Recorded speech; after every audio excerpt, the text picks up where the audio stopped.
সবাই গাইস দেখতে পাচ্ছ এখানে কি করে आपका घर कहाँ है কচুয়া। সবাই ভালো আছেন তো দেখতেই পাচ্ছেন আজকে আমরা চলে আসছি ভাটাতে ঘুরতে। এখানে ভাটা আমার পিছনে দেখতেই পাচ্ছ, তো আমি তোমাদের কাছে দেখাবো ভাটাতে কি করে ইট তৈরি হয় না হয়। ভিডিওটাতে সাথে থাকো, আজকের ব্লগটা অনেক ইন্টারেস্টিং হবে। এই দেখতেই পাচ্ছেন ভাটার ভিউ, এই দেখো ভাটা, এখানে চারিদিকে ইট তৈরি হচ্ছে। এই দেখো আমার সাথে আছে জাহাঙ্গীর। তো আমরা সবাই এদিকে আসছি, দেখো আমার মিলটা এখানে ইট তৈরি হয় আবার, তো আমরা এদিকে ঘুরতে আসছি। দেখতে পাচ্ছ এদিকে ইট বানাচ্ছে, দেখতে পাচ্ছ এখানে ধোয়া বার হচ্ছে, এদিকে ইটগুলো পুড়িয়ে দিয়েছে, এদিকে আবার ইট পুড়ছে, এখানে এদিকে লোড হচ্ছে গাড়ি, ইটের গাড়ি।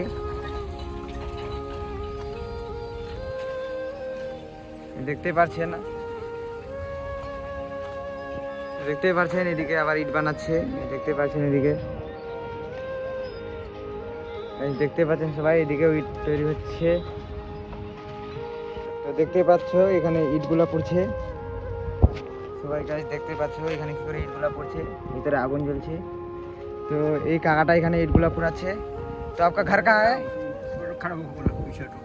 काका? आपका घर कहाँ है? बिहार। ये काका बिहार से आया है, यहाँ पर ईट पुराता है। ठीक है, बंद कर दो काका। तो आप लोग देख ही सकते हैं इधर काका बिहार से आके ईट बना रहा है इधर। তো দেখতে পাচ্ছেন এই আমাদের ছোট ছোট সাবস্ক্রাইবার মিলে গেছে 3টা। তো এরা আমাকে সাপোর্ট করে বলছে আমার ভিডিওগুলো দেখে। তো তোমাদের বাড়ি কোথায় ভাই?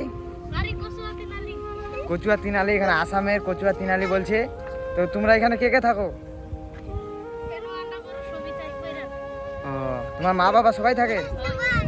ও, তো এদের মা বাবা সবাই থাকে, এরা পরিবার নিয়ে এখানে থাকে, এরা ইট বানায়। তোমরা ইট বানাও না তোমরা? ঠিক আছে, এরা ইট বানায়। দেখতে পাচ্ছ এখন আমরা চলে যাচ্ছি রুমে। তো এই ম্যাগি ট্যাগি নিয়ে নিলাম দোকান থেকে, ডিম টিম। তো এখন চলে যাচ্ছি আমরা রুমে। তো ব্লগটা ভালো লাগলে সবাই লাইক কমেন্ট করবে, কে কোথা থেকে দেখছেন ভিডিওটা সবাই কমেন্ট করবে, লাইক করবে, শেয়ার করবে বেশি করে।